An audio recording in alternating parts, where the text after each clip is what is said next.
Good evening, everybody, and welcome to Climate Emergency Overview and Scrutiny. Neil, have we got any apologies for absence? Apologies from Melanie de Jong.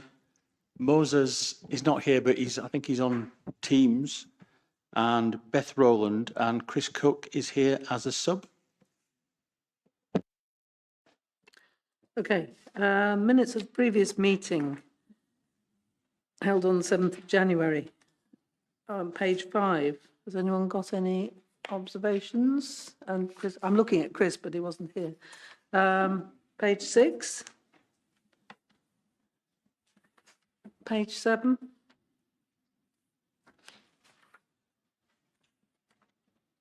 Page 8.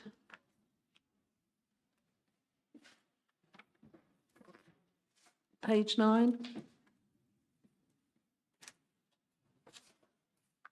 Page 10.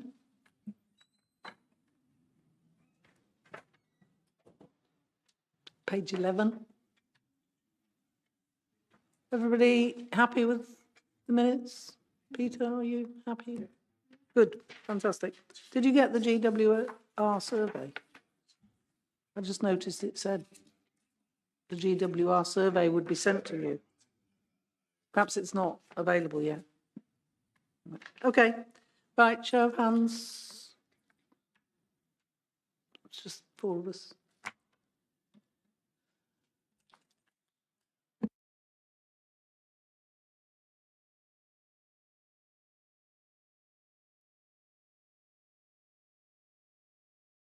Okay, minutes are approved. Are there any declarations of interest? No declarations of interest. Neil, are there any questions? Public, town and parish or councillor? There are no questions from any of those categories, Chair. Great. Okay, let's get on with item 40, business engagement and green skills. And I think this is going to be, are you going to introduce it? Yeah. Yeah, thank you. So we'll give a brief introduction on this. I'll give an introduction. I'll pass over to Dexter and then Nikki, both from the economic development team, will provide the introduction on this. So just from the climate side, so we have 3 actions in our SEAP that are related to climate business engagement. We have 2 focused more on general engagement and 1 focused on electric vehicles. We don't have any specific actions within the current SEAP related to green skills, but we recognise that it underpins many of the actions that sit within the SEAP, especially around the retrofit and the renewable energy priorities. We also recognise that green skills is really key in some of the national targets around Clean Power 2030, as well as the Warm Homes Plan that was published recently. So just to draw out a few of the highlights from the business engagement that's happened over the past year. So some of the work that's happened in this space, so information on grants, on support and advice for businesses has been regularly included in the Business Matters newsletter. It also is included on the Climate Hub. We've also attended in-person events such as Woken in Positive Difference to have the chance to speak to businesses directly, so have a bit of a two-way conversation in those instances. And then there was also 2 successful EV events that took place in the borough last year where we had local businesses and exhibitors in attendance. So that just gives a bit of an overview, and I'll pass over to Dexter. Thank you very much, Murray. So in terms of sort of our plan for further business engagement from the ED team's perspective over this year, we've got a quite large program of work at the moment which we're currently working through, one of the chief aspects of which being a cohesive cross-council business engagement / support offer, in which the climate team does have some areas where there's opportunity for cross-collaboration really. So as I say, this is an offer where we're looking to bring in various different areas of the council, climate being one, procurement another, but really there's quite a few different service areas that will be engaging alongside the economic development team on this. There's also the Economic Development Action Plan, which sets out a number of actions to deliver on the strategy, the economic development strategy. But within those actions, again, there is a climate focus. So I'll just touch on the four of those that I think are perhaps the most pertinent. So the first of which is that we're looking to deliver a business engagement event primarily targeted at sort of small to medium-sized enterprises later on this year, where the climate team, alongside procurement, will certainly be very welcome to attend, and from a climate standpoint, to provide information around apprenticeships, any sort of green skills related content, any sort of more general climate emergency stuff that they feel it would be appropriate to share at that event. So, as I say, that will be focused more on the sort of small and medium-sized enterprises. It's really around how they can best work with the council and become sort of public sector suppliers. So that's certainly one opportunity for further engagement. On a sort of larger scale, in terms of large-scale corporates and maybe the sort of larger, medium-sized businesses, we're also looking to do a separate conference later in the year, which will require some more senior level buy-in, potentially all the way up to sort of leader of the council and chief executive level around those sort of large corporate businesses. Really looking to sort of leverage sort of social responsibility, corporate social responsibility, ambitions that they may have, of course, many of which will be to do with climate. So again, another angle in which we'll be hoping to have the climate team involved and engaged with, which I think will be really quite key for building those relationships with those large businesses. We're also looking to produce digital marketing material for Wokingham Borough in terms of not just foreign investment, but also domestic investment as well into the area for new businesses into the area, of which there will be an environmental focus. Of course, there's very important work going on, which will be key to cover as part of that brochure. And that's something, again, that will be done in the sort of latter part of this year. We'll be working internally with our comms teams, but also around planning, climate, strategic development, again, a sort of cross-departmental piece. So very much some scope for climate behind there.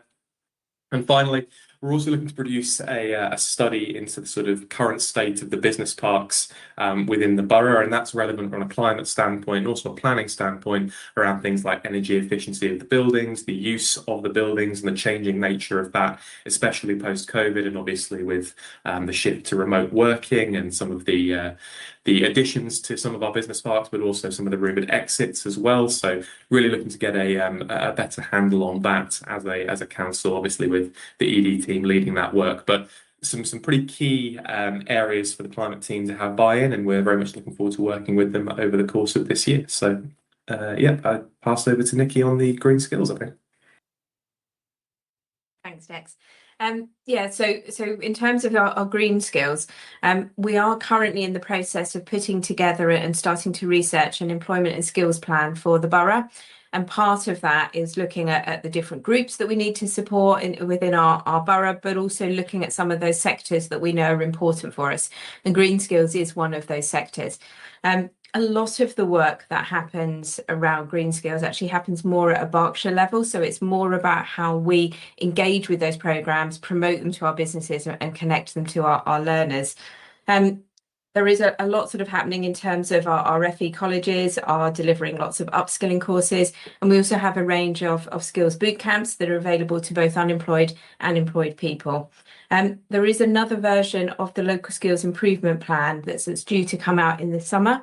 The current one has a focus on green skills, and this is the plan for the local skills improvement for across Berkshire and the Thames Valley.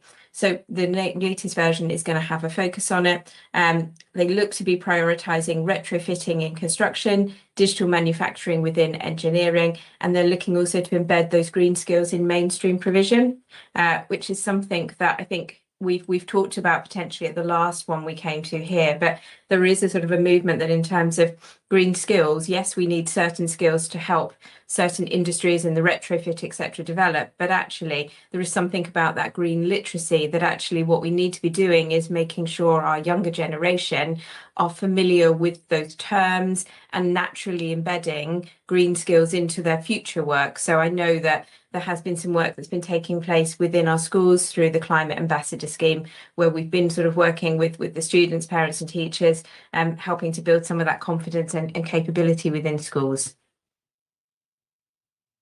So I will hand back to Mary. And really over to you. Is there any questions? Chris. Hi there. Yeah, you mentioned apprenticeships as part of what was mentioned in that. How big a part would apprenticeships play in sort of upskilling people for future jobs within the green sector? And you talked about retrofitting and all of these technical skills. Does apprenticeships play a large part in that? Absolutely. I don't have any data on how many are available, etc., within the borough at the moment. But what I do know is within the construction sector, certainly the apprenticeships and looking to sort of develop those skills is definitely key. And something that we target our developers to do is looking at those apprenticeships. That's great. Thank you. Caroline. Thank you. With the green skills, and a lot of people will be retraining, is there a register that we will produce on, is there a level of qualification that I need? Because obviously installing a heat pump is not like installing gas and radiators. So will there be a register of green skills people in the future? That's not something I've thought about. It's certainly something I can go away and look at as to whether we can create a register. Could I ask you to expand a bit more what you mean by a register? Well, I remember years ago when we had people going out doing air tightness testing, and we had people just jumping on the bandwagon and not always fully qualified. Right. It's okay. Yeah, no, I getting see what that you level mean of qualification that people are confident that they know. Yeah. It's like the solar as well. It's because we had solar panels installed and we wanted to know exactly the level of because anyway, you understand. Yeah. Thank you. No, it's a good point, and it's not something I've thought about or talked about. It's certainly something I can pick up with Mary, and we can discuss whether that's something we can look to do. What I would say, a lot of those people that will be doing their retrofitting, they have to already be electricians, plumbers, etc. So they've already got a level of license and checking taking place. It's not something you can just sort of do in standalone for a lot of those roles. Yeah, but I still understand that they need to register, that we check the qualifications of them and put them, if we're going to use a register. Yeah, Thank no, you. no, absolutely. It's not something I've thought of, so it's definitely something I can take away as an action.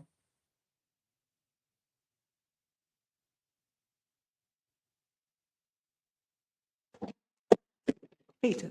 Just coming back to that, it's not a question, but Nikki's correct in terms of electricians are qualified, gas engineers are your core gas safe registered, and they then transition into putting in air source heat pumps, etc.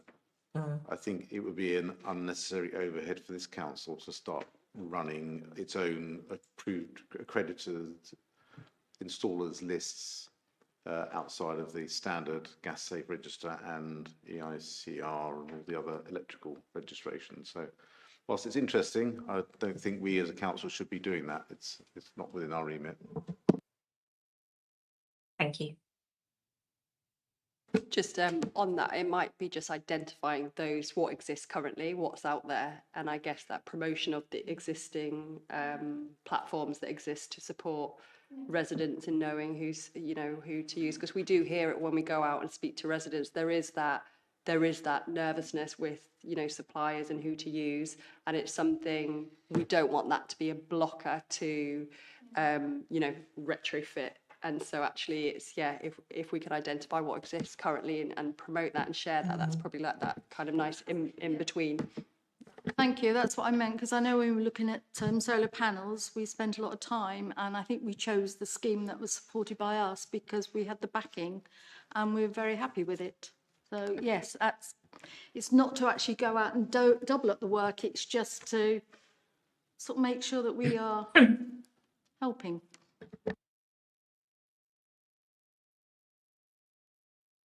Okay, I don't think there are any more questions. So thank you very much for that report. It all looks promising. Thank you. Yep, Now we've got, sorry? Yeah, agenda item 41, procurement update. This is Claire. Thank you. Thank you. So I'm just going to take you through the report, which is providing an update to the committee on how the Climate Emergency Action Plan is being systemically embedded into procurement. And this is following the committee's request for a progress update last year. So procurement is a key lever in delivering the Climate Emergency Action Plan. And over the past year, our focus has been on moving from intention to routine practice. So the report outlines how climate considerations are now built into procurement's governance, business cases and major tender exercises, rather than being treated as an add-on. The key changes include mandatory climate advice for all strategic procurements over £100,000 and the routine involvement of the climate team in major tenders considered by the Strategic Procurement Board. The widespread use of the supplier sustainability questionnaire to understand supplier readiness on issues such as carbon reduction, governance and accreditation has been implemented. And the report does set out the early findings from implementing that questionnaire. The response rates do need to improve, but the evidence so far shows that larger suppliers generally already have sustainability policies, carbon targets and reporting in place. And there is scope to raise baseline expectations in a way that doesn't disproportionately impact small and medium enterprises. You will see in the report also examples of how climate considerations have influenced real procurement decisions across areas such as energy, housing, transport, buildings and care services. And that is through things like prioritising renewable energy, energy efficiency, low carbon materials, reduced transport and active transport. So overall, the report does demonstrate clear progress in embedding the Climate Emergency Action Plan into procurement structures and day-to-day practice, but at the same time being realistic that there are some elements, particularly around the strategy, KPIs and the full impact of the Procurement Act, that will take us time to fully embed. So that's it. Thank you. Welcome any questions. Chris, first again. Hi. Yeah, looking at the sustainability questionnaire, it sort of starts with this doesn't count towards your tender score. I'm presuming that's a legal requirement that we can't make it part of the procurement procedure. I'm just sort of trying to understand why that's included there. So there is no legal requirement to include it or exclude it within an ITT pack. The reason why it's not been made mandatory is because for some tenders, it's not appropriate to include it. So for people-based services, it may not be appropriate to have a climate questionnaire. There is flexibility to design an ITT pack in the way that we see fit for particular procurements that we do. And at the time of putting the questionnaire into the ITT, we didn't want to make it mandatory at that point in time to test out its effectiveness as well. And now we are looking at asking for it to be returned on tenders that are relevant and appropriate, depending on what we're going out to procure. That's great. Yeah, that's great. Thank you. Yeah, I'm glad you asked that. Caroline. Thank you. Thank you. On page 29 on the questionnaire, you've got a bit on construction contracts. When there's demolition involved, do you ask for a plan how they're going to deal with the carbon, and do they talk about recycling if there is part of contract demolition of a building? So when we are procuring for demolition, we will obviously ask for information on how they are going to dispose of the waste, because contractors do have obligations to make sure that they do dispose of those materials considerately and appropriately. And we do need to get them to provide evidence of that as well. And we are obliged as well, if we are commissioning someone to do that to evidence it. And do we ask if any part of demolition can be recycled? Because I know sometimes they can do that. I can't answer definitively in terms of what's been in a specification, but I would be staggered if we didn't. Good, thank you.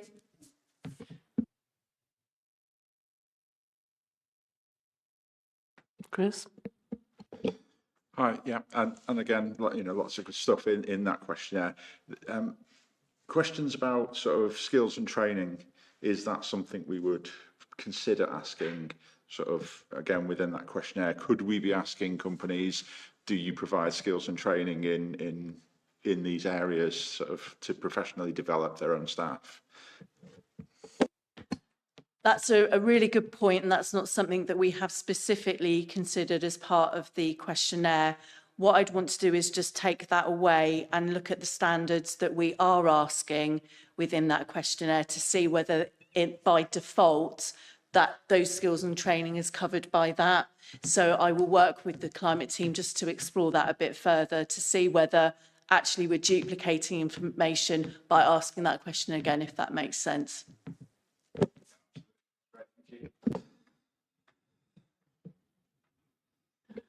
I've got a question which I hardly know how to ask really, but whether it's, well, I'm sure it is relevant, but are we giving any thought to AI, in use of AI in these in any of these contracts? Because surely that has a climate impact, and I don't see it mentioned. May I just ask clarification on the question around AI? I hope you don't mind. Are you asking about whether bidders are using AI when they actually put in bids to the council, or is it more around how they're delivering the services to the council? No, it was the latter, but yeah, obviously, I don't think their use of AI to actually do the bid is a huge concern, but on the scale of things. But no, it was the second. That are they going to use it in what they offer? So we do have an AI section in our ITT schedules now, which actually asks two questions. The first is, have you used AI to develop your bid? And if you have, has a human verified the information? The second is, are you using AI to deliver any of the services that you've put into your bid? So we are specifically asking that question now of bidders because AI is here, the genie's out of the bottle and it's going nowhere. So certainly we do take that into account. So are we taking into account the climate implications of AI? Not specifically at the moment. That's what I'm beginning to think. Yeah, because you're absolutely right that the use of AI does have a climate consideration in terms of the energy that is used. Even using the word please in Copilot, an additional word is causing issues and more energy being used, believe it or not. But that's something we can have a look at. Interesting. Any more questions?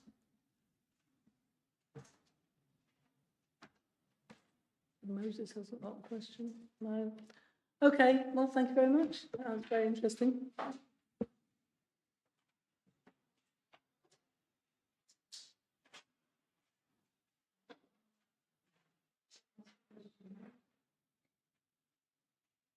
Okay. Agenda item 42, and this is Richard. Go ahead, Yeah, Richard. thanks, Chair. Okay, so I'll take you through the highest level summary report, which is a positive report. And that is not just from a carbon aspect, but also from an environmental aspect in terms of our performance in reduction of waste overall, our reduction of refuse, but also increasing recycling, especially around food waste.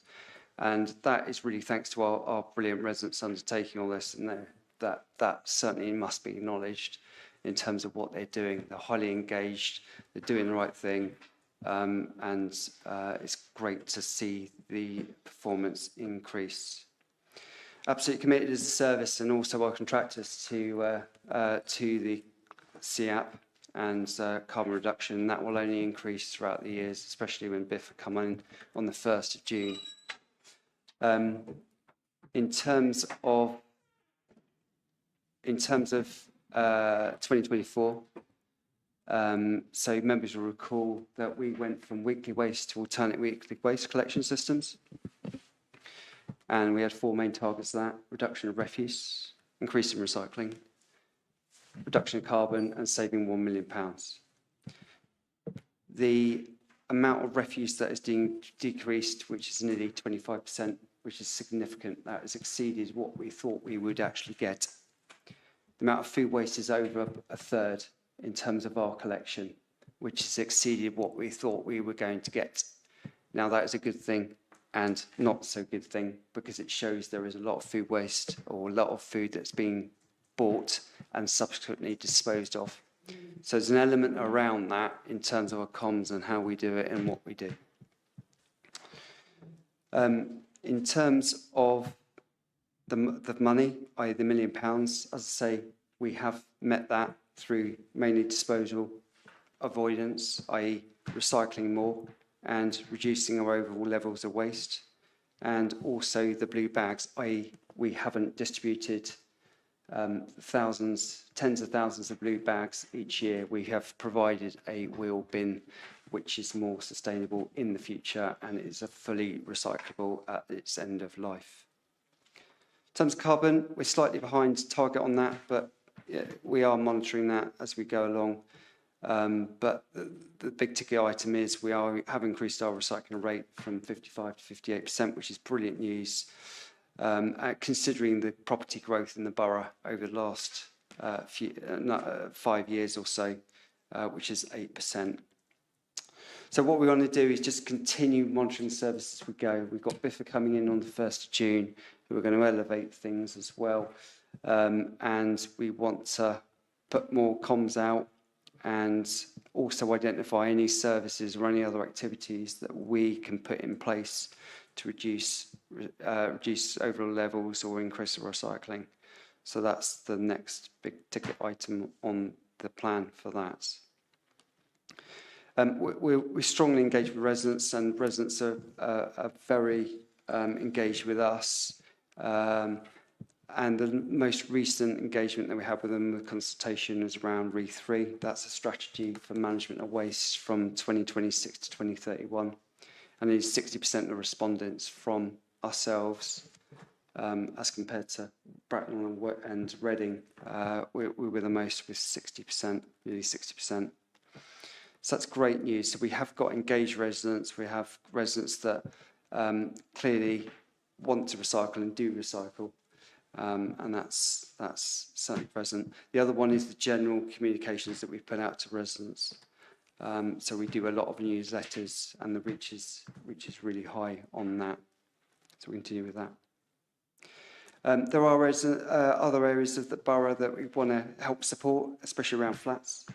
Make sure they've got the right bins, make sure they've got the right food waste containers, make sure they've got the literature, etc. So we are undertaking some in-depth work and knocking on doors, etc. with that throughout the borough, just to increase the recycling rate and spread the message, because it is easy to recycle in the borough with the mechanisms we've got in place and the systems we've got in place. Glass recycling, we have got a good network of glass banks in the borough. Our capture rate is really high, 85%. And in terms of curbside glass collection, it is in the budget for 2027 onwards for that. But on the alternative side of that, or the other side of that, is around the money and how much it's going to cost to actually implement. And I know that's been brought to awareness beforehand. So it's quite significant in terms of how much it's going to cost to deliver and also operate. Mentioned already about the RE3 waste strategy, but we're also going to focus on our borough strategy as well.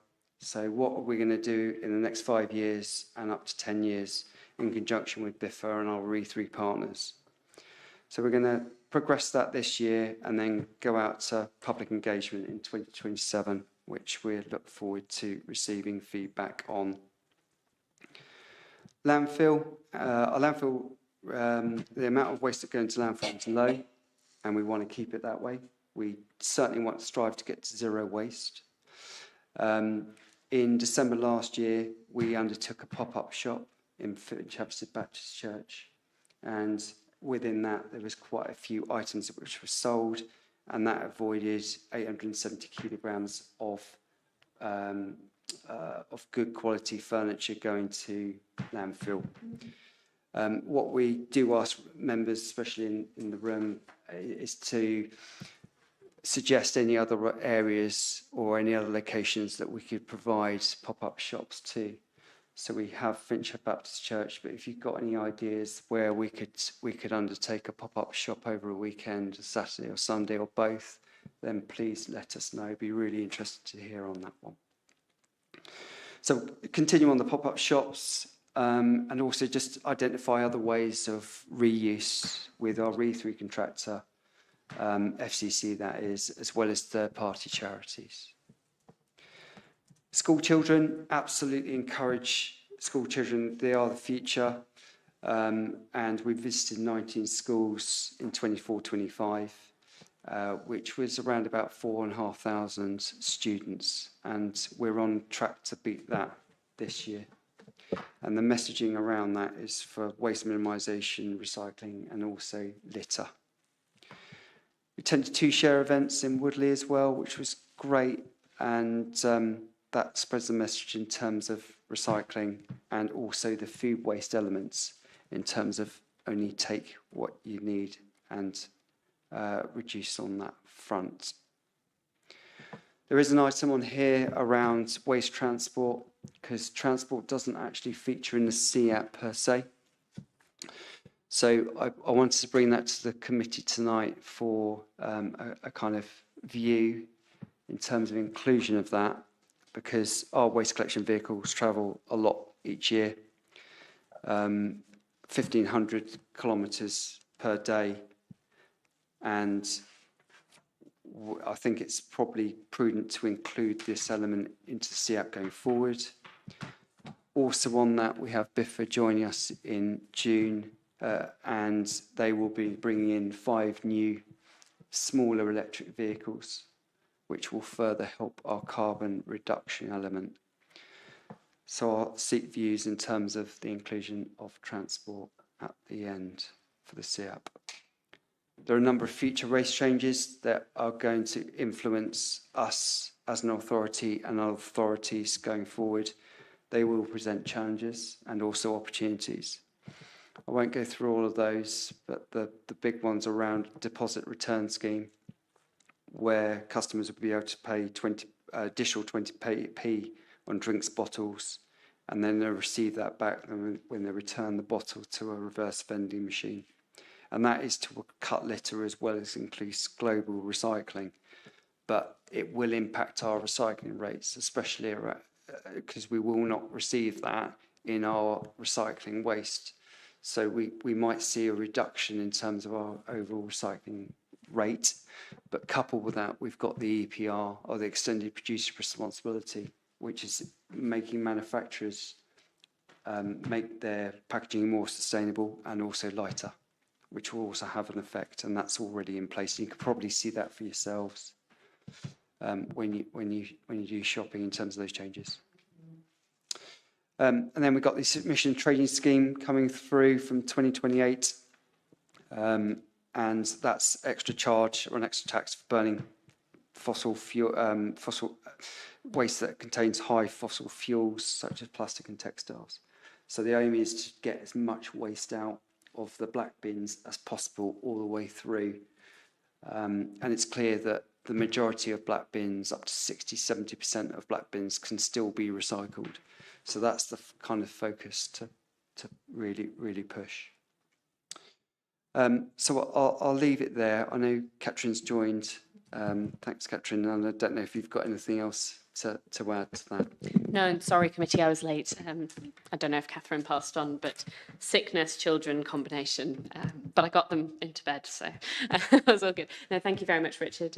And I think you can probably tell it's there's a lot going on. There's a lot changing in the waste area.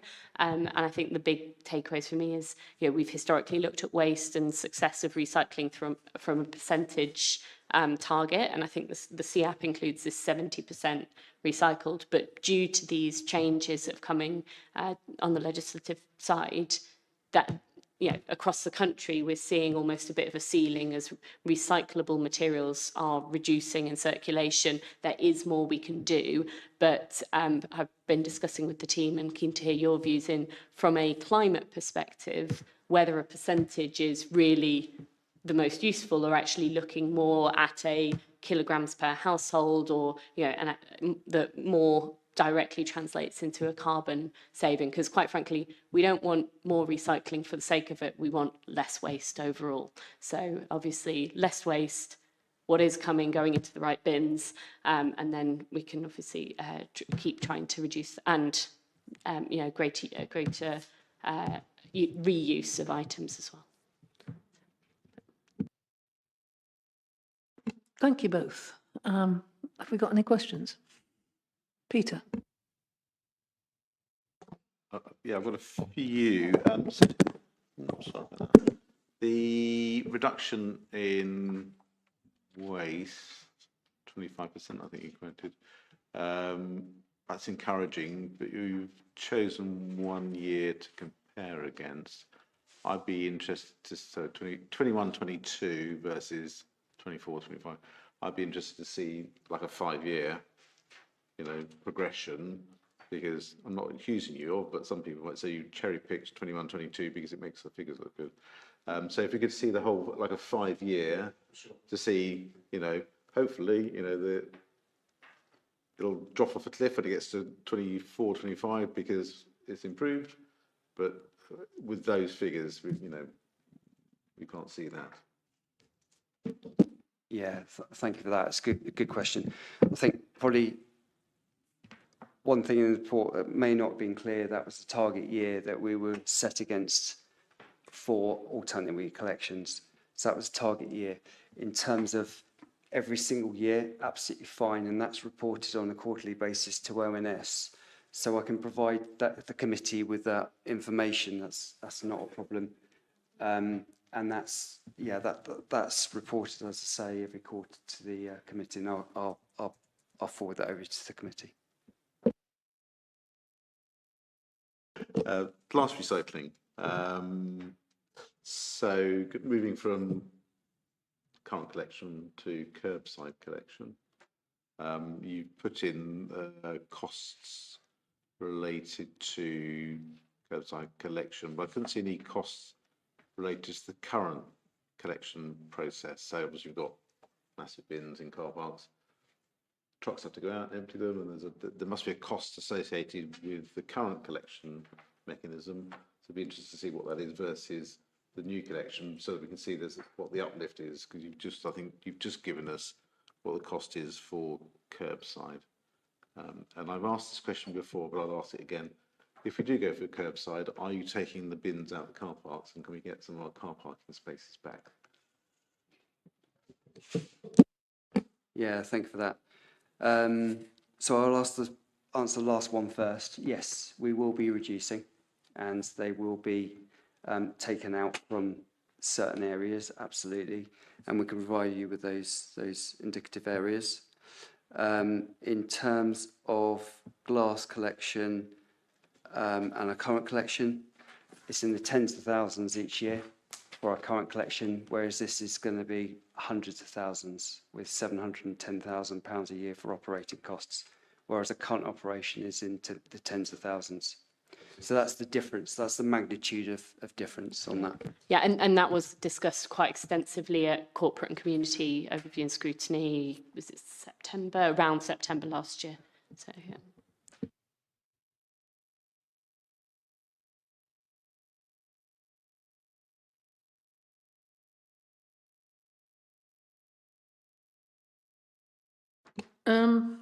I was going to ask something about the table that we were just talking about before we changed the subject, the table on page 32. That how does the increase in food waste relate to the decrease in refuse waste? I think this also comes back to what you were just saying about should we look at kilograms per household? Yeah, thanks for that. So that's the table I guess you're looking at on that one chair. So that's the 2,077 tonnes of food waste that we are collecting against a reduction of 6,057 tonnes of refuse. So you've got a direct correlation there. So what you can say is, right, 2,000 tonnes out of the 6,000 tonnes. So you've got around about 4,000 tonnes left. And what we find is something that's quite peculiar when you introduce alternative recollections, that there is a natural minimisation and the waste goes somewhere and it's completely reduced. We just don't know where it goes. It's really strange, but it was all accounted for. And this isn't just for us, it's for a lot of other authorities that have introduced alternate weekly collections. It's called this golden tonnage. It's even got a name to it. Yeah, okay. So you just really don't know that it could be being recycled, could be being... It's waste minimisation. Yeah. So people are avoiding buying it. That's a lot of the impetus behind it, because beforehand, if you recall, we gave out 54 bags a year, but we had no limit in terms of how many bags you could buy from here in Chute End or across the borough. So regularly we were picking up 10, 15 bags from some houses in the borough on a weekly basis. Now, with the alternate week collection gone in, there is a limit, that there is one bin and the lid shut. So it has encouraged a lot of residents to change their habits and also look at it in terms of what they're actually buying. So is there more fly tipping? No, we haven't seen a direct correlation between fly tipping and the introduction of alternate week collections. I must say a lot of the fly tipping is more DIY sort of stuff, but I was just wondering whether some of it might be household waste creeping. There has been an increase in residual waste from Woking residents at the household waste recycling centres. So to some extent, I don't think it comes anywhere near the 4,000 tonnes, but there has been a slight increase. But it's a noticeable increase, not just noise. I believe so. I don't have the numbers off the top of my head, but yeah, looking at the RE3 data, there has been, an Because uptick. there's got to be some people who, for their own fault, miss a collection and end up having to take it to the tip. I know that for a fact, but it must happen everywhere. Yeah, and that does happen. And I guess it's the handy things around reminders. So we've got the Scrap app, which adds reminders, or the home systems beginning with A, for instance, that you can set reminders on. And that does help, but it's also a reminder for when you look out the street as well. Oh, it's bin day tomorrow, because people have already got their bins out. So we don't really get too many missed bins per se on that. But some people don't close the lid or something, and then they end up having to take it. That was the sort of thing I was thinking. Yeah, agreed. And I guess that goes back to the point around the majority of the bin can be recycled. And that's why we're on hand and we go out and speak to residents and help residents in terms of looking at their waste and saying, right, if you want some more bags, we've got them, we can provide them to you. We've got more kitchen caddies, we can provide them to you to shrink and reduce the amount of waste that's in those black bins. Because it's environmentally sense, but it's also financial sense as well. Because the difference between recycling and refuse in terms of disposal costs is significant. Yeah, thanks. I think Chris was first. I thought it first anyway. On that, with the curbside collection, it's a very visible sort of reminder. I can see when our street is being collected, huge mounds of green bags being collected now versus a very dainty little bin going out. And I think we can't underestimate sort of the impact that it has visually when people can see all of their street. Most of their waste now is going into recycling, by far the majority. And also the second half of push of, you've only got that one black bin.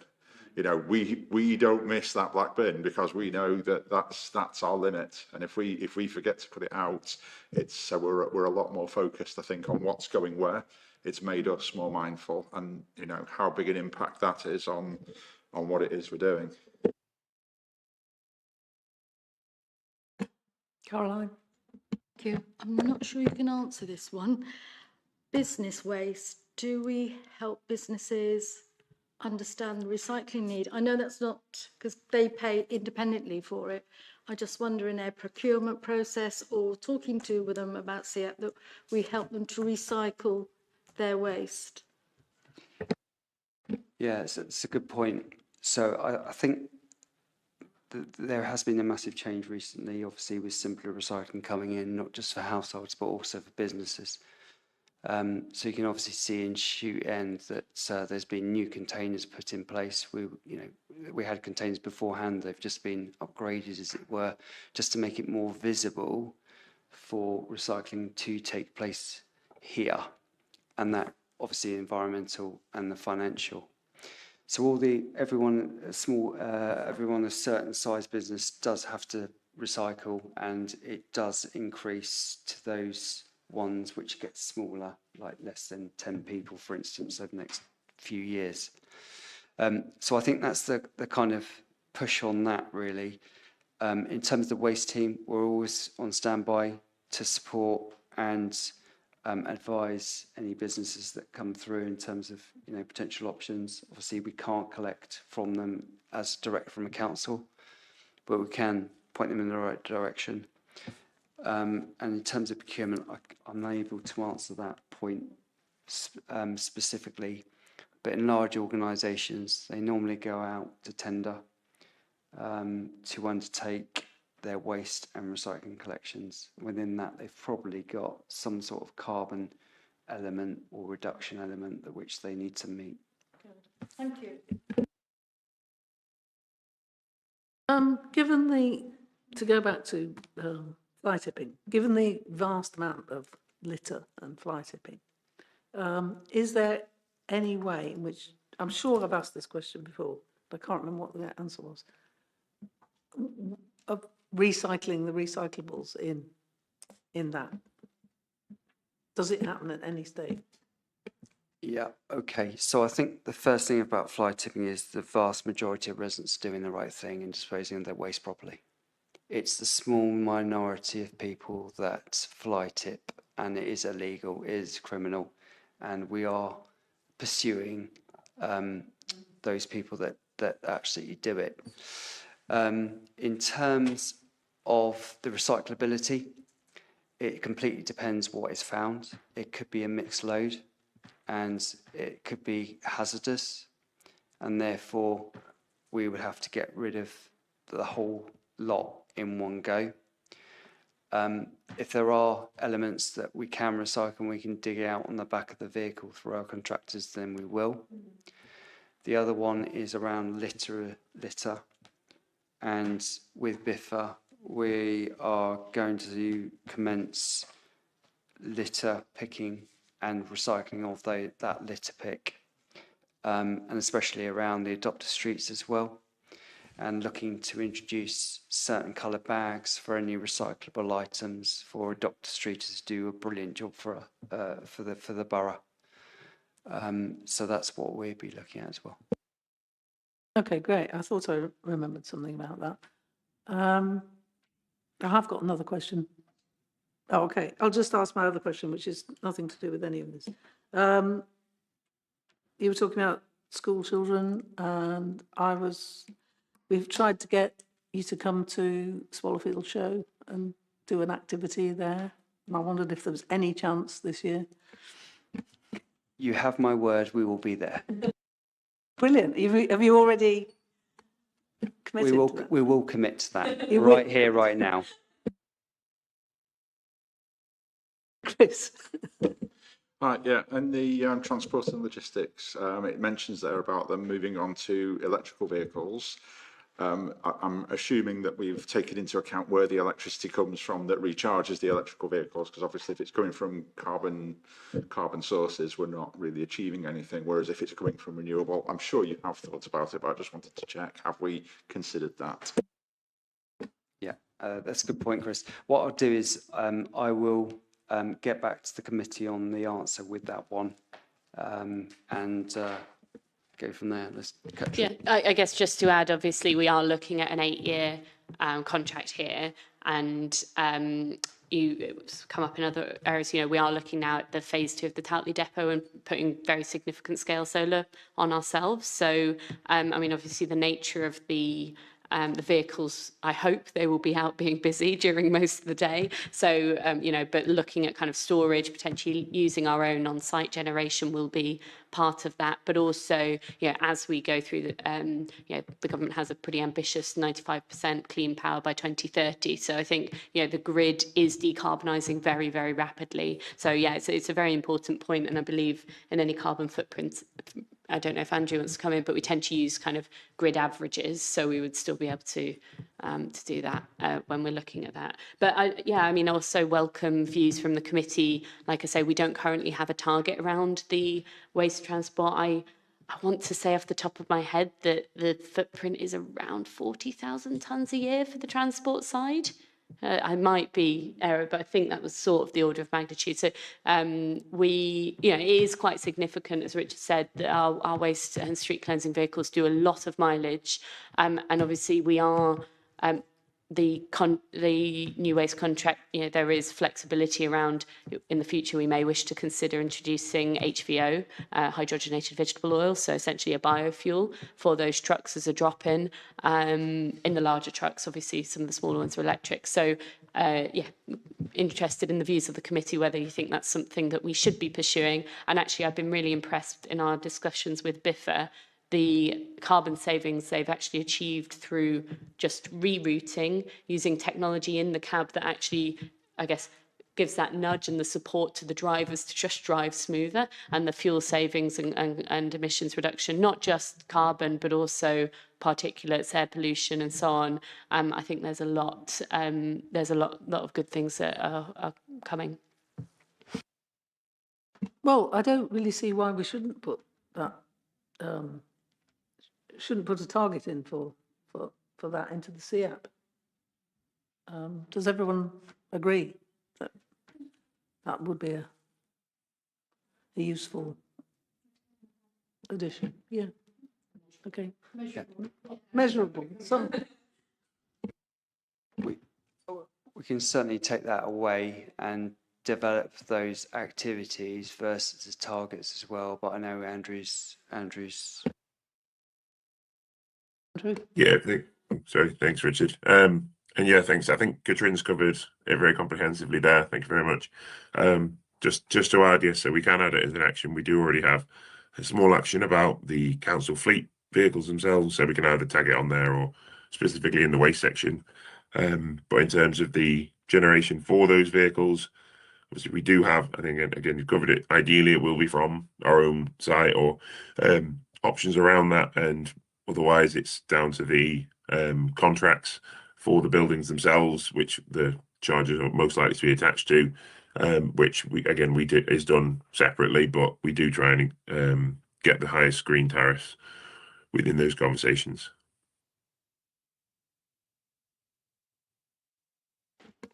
Good. Thank you. I'm jumping on your bandwagon here. Early Town has a green fair in August. Would you like to come along to that, please? Because it is all green issues. So recycling would be very welcome. We'd be delighted. Thank and you. we'll also bring BIFA. Please do. Right, I'll send you Yes, details. that was something from last year that was mentioned for the Swallowfield show, bringing BIFA, yes.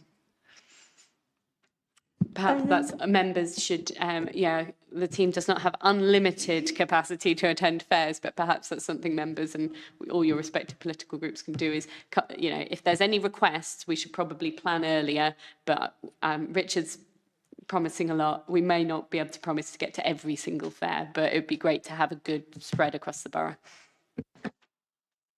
Sorry, I was going to say, I attend, so if you can't attend, you could give us some of the items and we can help you if you can't make it, so.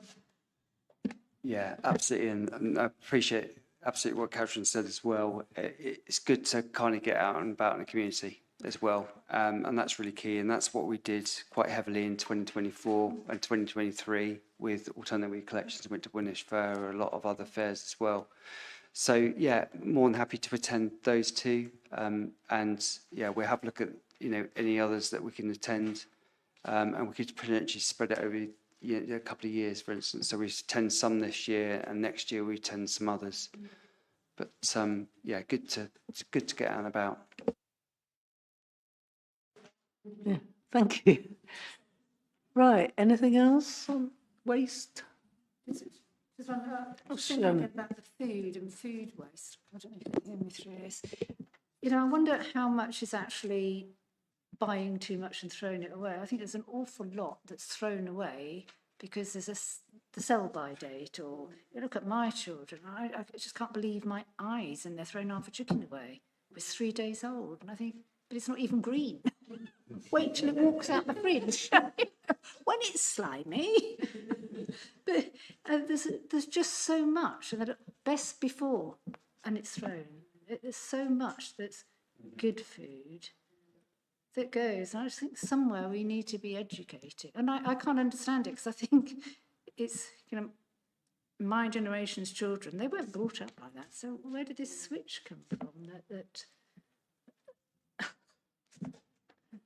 And that's a good point. So each year we undertake a survey of our black bins in terms of what is recyclable and what is not recyclable. In terms of food waste, that's divided into two areas. Plate scrapings, for instance, or loose food waste, but also packaged food waste. And it's staggering to see the amount of packaged food waste. Yogurts, for instance, a couple of days, best before. Bread, meats, and a lot of other products which are simply thrown away in their food waste caddy. Other ones like pumpkins, for instance, I know that hollow out the pumpkin and all the rest of it, but you can make that into soup or what have you, but the majority of the time we find pumpkins which haven't been fully utilised, as it were. So yeah. Yeah, no, I mean, yeah, perhaps it is generational. I don't know which generation I fall into, but our food waste is quite low. But I think that's where we, some residents have a garden compost. In my house, I have, the bin, the recycling, the glass, and then we have two food waste. One for cooked waste that we put in for collection, but then we have vegetable peelings and so on that actually goes onto the garden. So, but obviously there's many properties that can't do that. But food waste, I think, is the biggest area of focus, and it's what the team is focusing on in engagement, both because it doesn't make sense, but financially we can food waste recycled through the anaerobic digester costs us 5 times less to dispose of than sending it to energy from waste, roughly. So it's very important for multiple reasons, environmental, and at the end of the day, cost as well. I mean, this is, budgets are tight, and trying to understand why we have quite so much food being wasted is quite. It's got environmental implications, it's got implications for the council finances, but also for individual finances. So, yeah, I think there is more we can do there, and working with organisations like Share, and so they take, kind of wholesale food that may have gone past the date but is perfectly usable, and redistribute it, and again, that their focus is on food waste avoidance rather than, they support a lot of families who do need that support, but it's open to everyone because it is food waste avoidance and trying to keep things out of landfill and reduce food waste overall.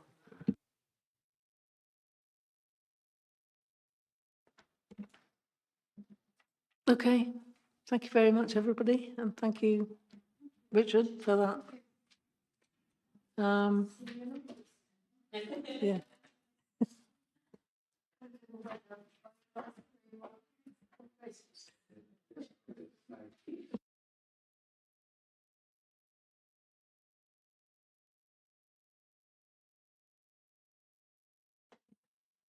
Swallowfield's on the last weekend of August. Bank holiday's late this year.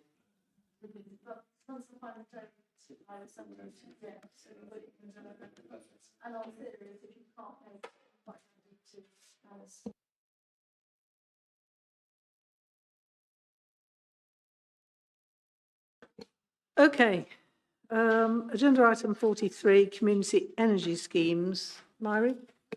Yeah, thank you. So we have one action in the SEAT related to community energy. We brought community energy to the committee back in January last year, and we had a presenter from Reading Community Energy Society, Tony Cowling, who talked about what community energy was, the benefits of it, and the projects he was involved with. And there was a lot of interest and enthusiasm for this committee. I'm aware some of you might not have been at that meeting, but some of you were.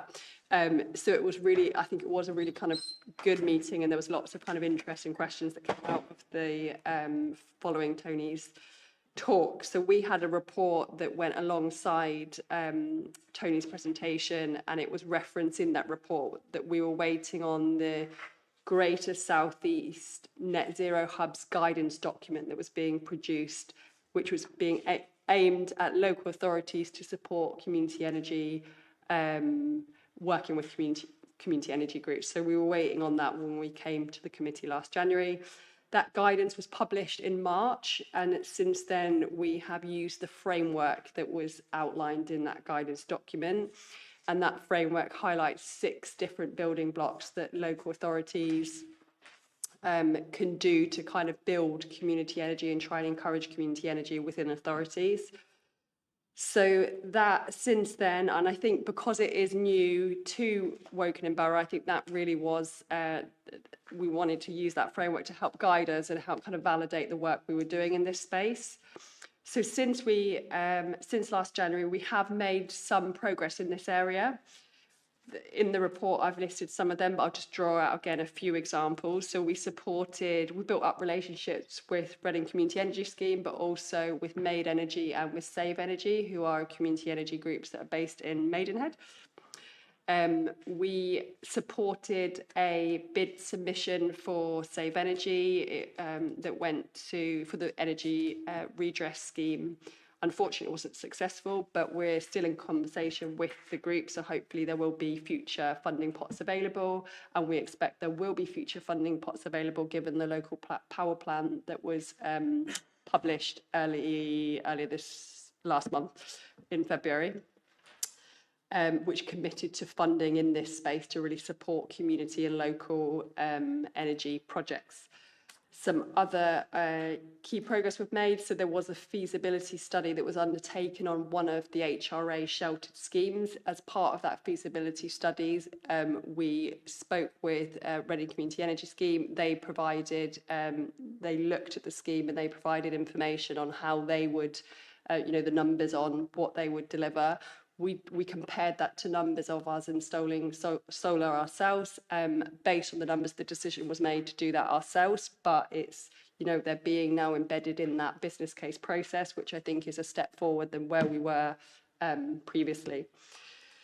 And then just on Save Energy, so this community energy group, they're more about energy advice, so less so about installing solar on community buildings, and we are in discussions with them, and we really want to kind of formalise some sort of partnership with them because we see there could be a real benefit for Wokingham residents to access this group, and there's advice and support that they can provide that there's currently not that. There is a gap in the current energy advice space. So we had a meeting, actually, it was today we had it, it was charities, so Citizen Advice, Age UK, we had Green Doctors, we had different teams across Wokingham, Council and Save Energy were there to have a discussion on how we move forward in the energy advice space. We all kind of do different things. Is there duplication happening? Let's streamline this, let's work more efficiently. And I think it was just really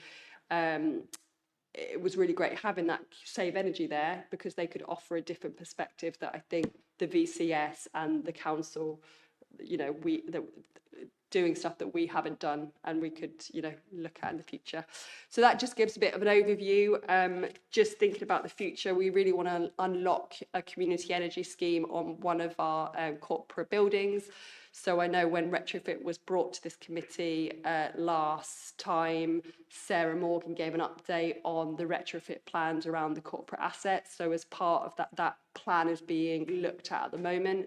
But again, we want to make sure that community energy is part of that business case process. So again, embedding that within that process. So hopefully that will help us unlock community energy on our corporate assets. Katrina, I don't know if you wanted to add anything. Happy to hand it over to the committee, see what questions there are. But I think you can see it's been perhaps a more complex picture than pick a building, but that's partly been because of the retrofit cycle, which obviously was came to this committee in January. So, you know, it's that will give us very good groundwork to be able to identify, not just from an energy efficiency perspective, but also what's the potential on the rooftops, and then kind of set the challenge to the team of, once we understand the potential, then we can look at these different business models for how to deliver it. Because let's be honest, council capital is not limitless, and working with community energy groups as well as sort of getting in third-party financing has, you know, potentially very significant benefits in terms of engaging local people and user groups themselves. So. Peter.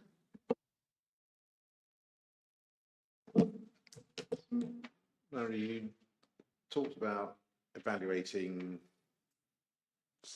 schemes. One was a proposal from Reading versus doing it in-house, and you thought it'd be better to do it in-house. Now, whilst the figures may be slightly better doing it in-house versus having one of the, like Reading to come in, we also need to take into account speed of delivery. No, I don't want to be too rude about the council, but we're not renowned for getting things done quickly. So whilst we think we might be able to do it next year or the year after, often things slip. It takes time to get capital in. So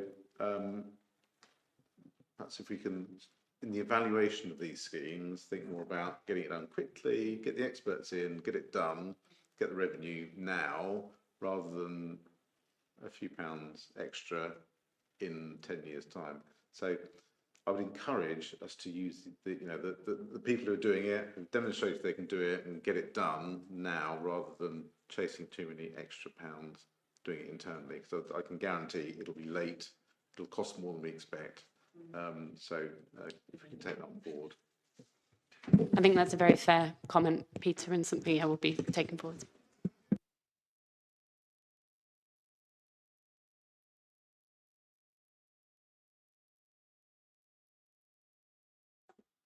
Any more? I don't think I've got anything in particular. Chris? Again, yeah, sort of as our energy demands seem to grow, these things like Save Energy, I think, have a big part to play, don't they? Sort of helping us to reduce, not just changing how we are producing it, but also looking at how do we reduce our overall, or at least reduce the rate of increase. So it's thinking about how do we invest into the future to make sure that going down the line we have less and less reliance on climate affecting. So I'm assuming that it's a two-pronged attack. Is that what we're saying that we're going for?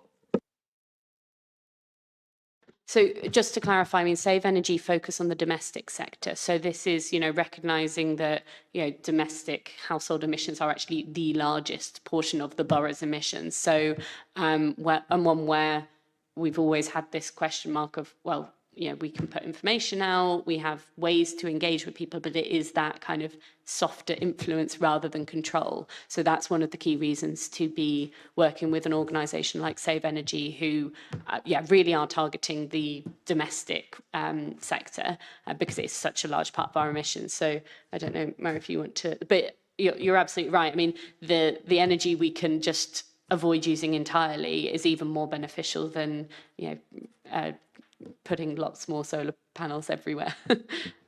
I think you put it into words better than I did. Yes, that's what I was trying to get at, is that obviously there's things we can directly control, which is how we produce our energy, but then trying to attack those things that are not under our direct control, but how to educate and bring down that overall usage. So yes, thank you for clarifying that for me. And I think just on that, on the domestic space, we know it's a real challenge because it's out of our control. So it's looking at that kind of, what are the other ways that we can try and get to people and share and educate and talk about the benefits of energy advice and retrofit. And so this is, it's working out all the different routes that we can try and target people. We're constantly kind of looking at that. I think as well, the current climate probably plays into that, with energy being very variable, shall we say, in the current world environment. So it's a great time for us to be sort of pushing that people towards that, if they're already feeling the pinch from rising energy costs that we're going to feel over the next little while, isn't it?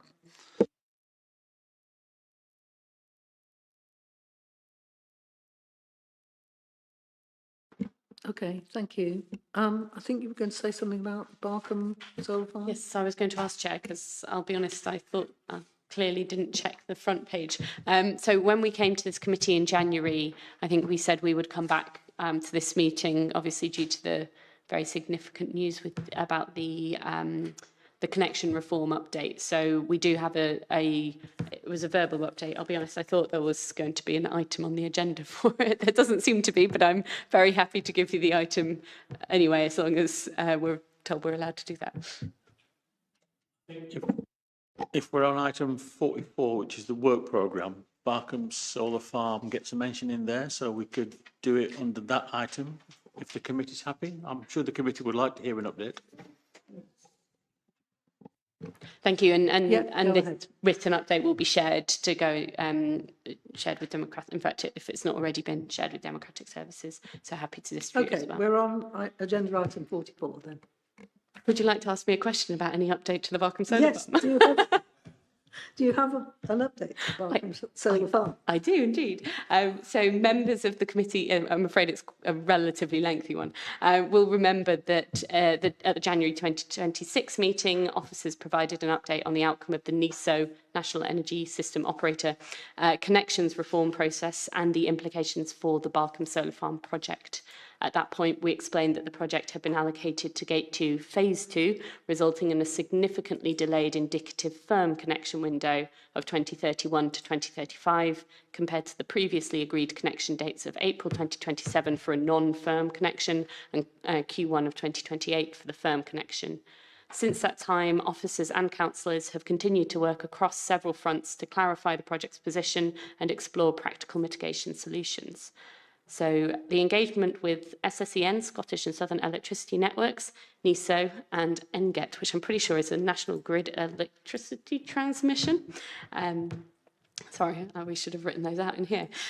Since the January committee meeting, the officer team has continued regular and detailed engagement with SSEN to understand the implications of the Gate 2 Phase 2 assessment and the revised indicative connection window. SSEN have been engaged in this process, and we've received updated modelling information from them regarding potential curtailment levels which may be acceptable.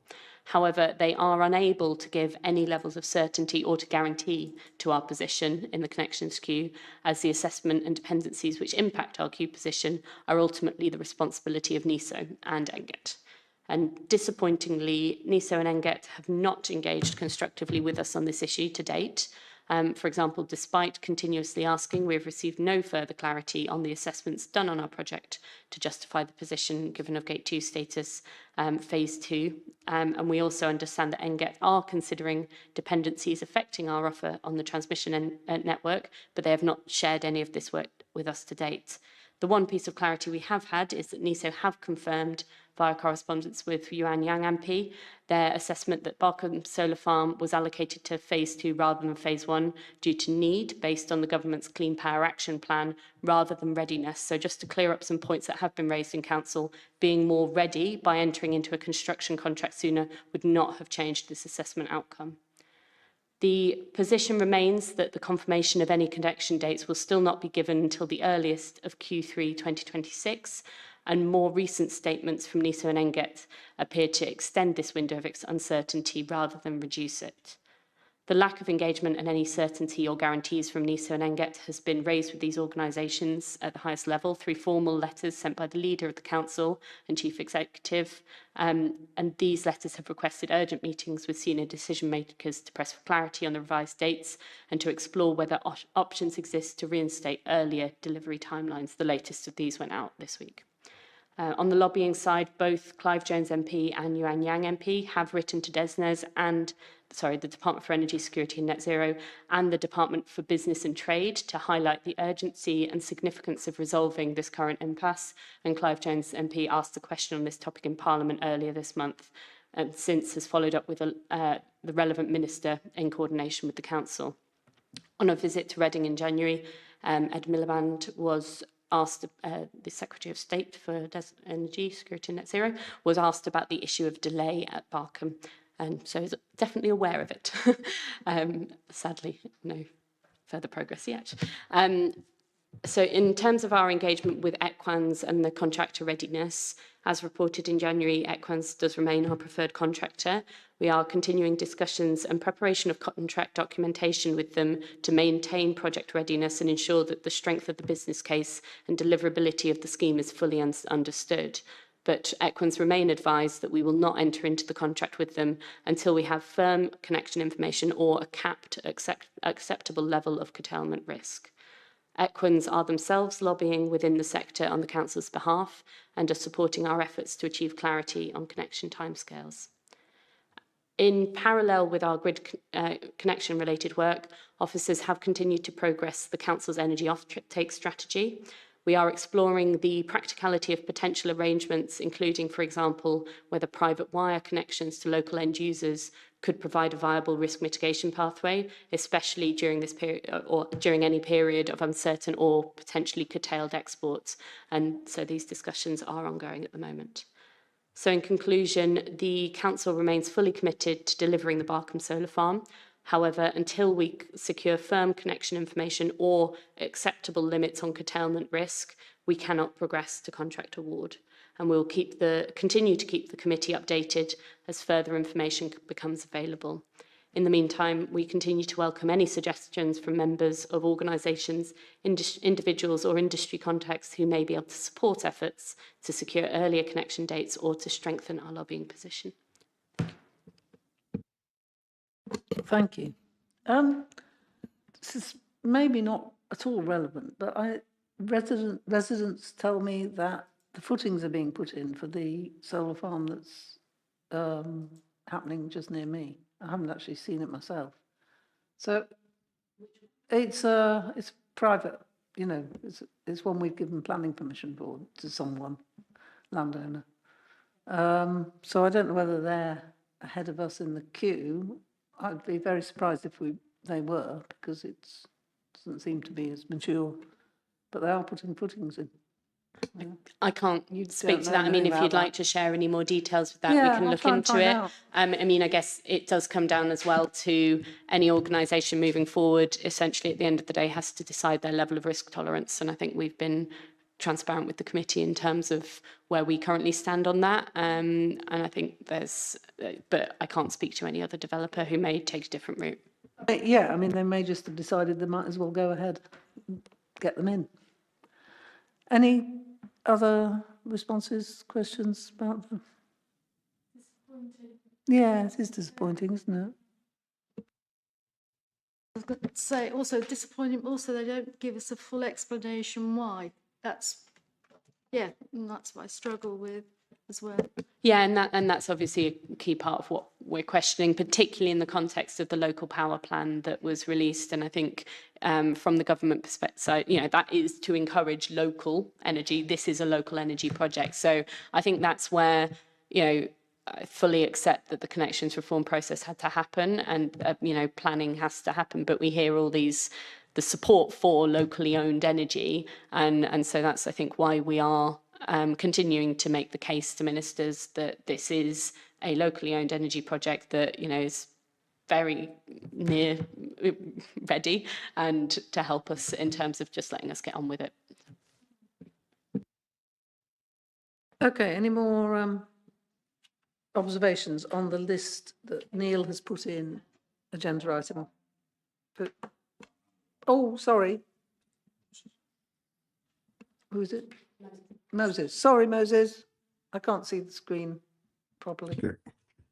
Hi, Catherine. Sorry, my voice is a bit hoarse. I'm just wondering, though, we seem to be semantics to me, whether it was ready or not ready. But the question I want to ask is, I don't even know how Yuan Young fits in, because she's not the MP for the area affected. So the question is, if you say, Catherine, that it's a function of need and nothing to do with readiness, what then is the essence of all the lobbying? And is the council continuing to spend money on this project in this period of uncertainty?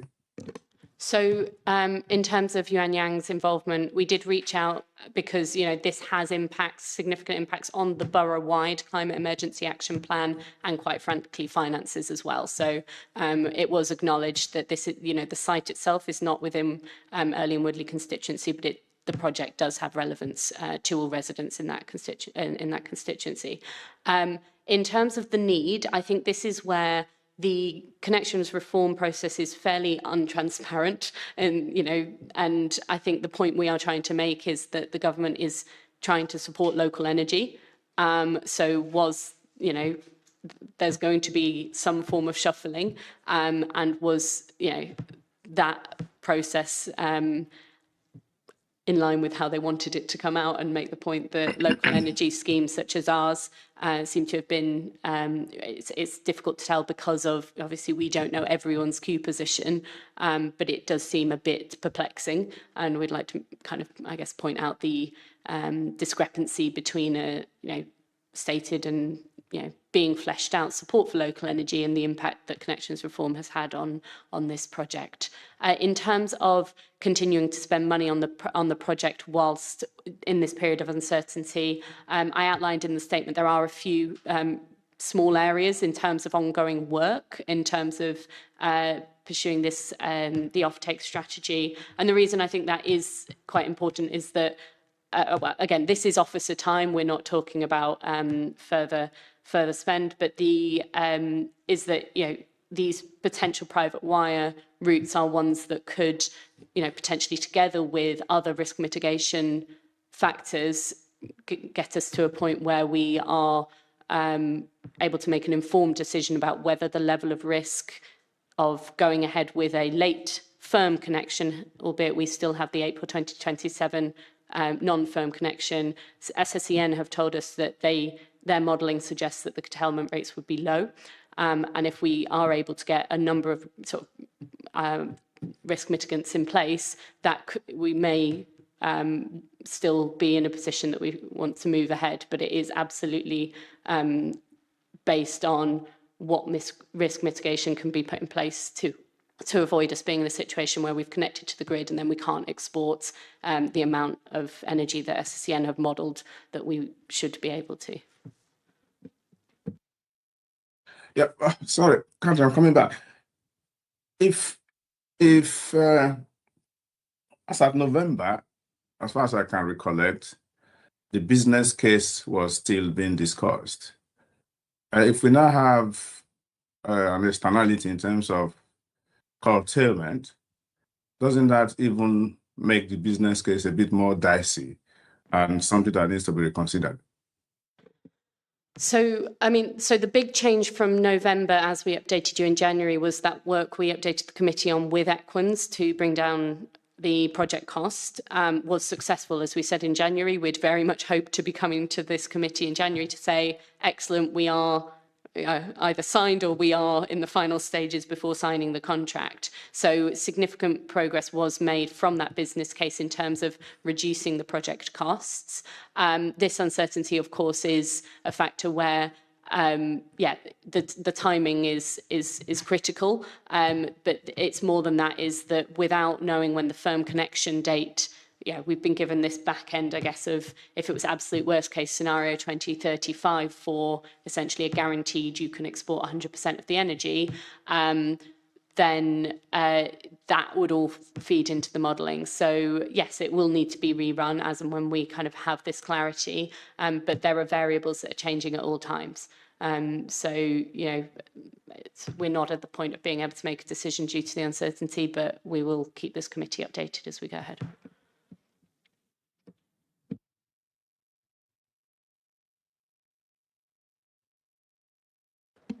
Okay. Thank you. I was saying, is there anything else on the work programme? Caroline. Thank you. On the work programme, you talk about council specific actions. Is it possible to look and see what the local towns and parishes are doing as well? Because I know Early Town has put solar panels on their offices. I don't know what's happening in Sherfield or Arborfield, so it'd be quite good to see what the local towns and parishes are doing to help with their carbon reduction. Thank you. Would that be a separate, I think that would be separate to the CAP, wouldn't it? Because it's not really part of the CAP what they're doing, or is it? We have an action associated with engagement, so parishes and town councils will be part of that. We wouldn't have sight of everything. Like, we are aware of some stuff that's going on, but not everything. So I'm just wondering whether there's value in getting the parish or town. I think they have a group, and they have chairs, but they come together. I think the clerks, and whether there's value in having someone come to speak about what they're doing in this space, because I know external speakers have gone down really well with the group before. So whether that would be a good way to. Thank you. Yeah, because we know what the councils are doing here, but there's a lot of buildings around that are owned by local councils. It'll be good to know what exactly they're doing as well. Thank you. And I was thinking we ought to explore the impact of AI on net zero targets, as I was saying earlier. That if the council's going all out for using AI, we should look at the impact and how to mitigate it. If leaving out the word please is what we need to do. Apparently you weren't here, but apparently it is.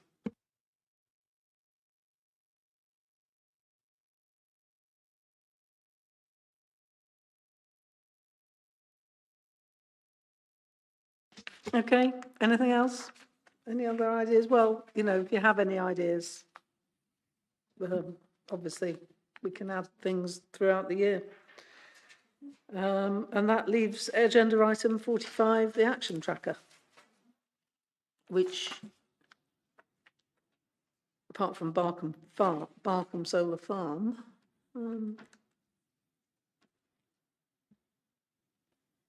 more or less completed. Any comments? No. Oh. You're going to have the last word. No, you're not. Just a procedural thing.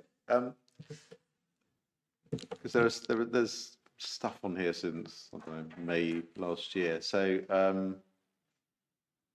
do we have a rule that says these get removed at some point? Otherwise we're going to get a longer and longer list of completed actions. Yes, so this is the final meeting of this municipal year. So we'll whittle it down and start again at the next meeting.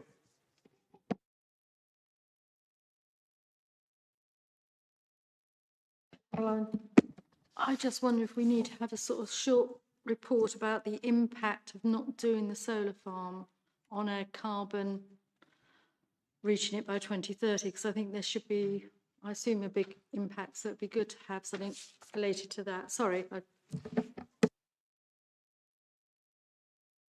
Yeah, sorry, I just saw the solar farm projects update and I suddenly thought you've got a further report, but we need another one, I think, on the impacts of not being able to do it on.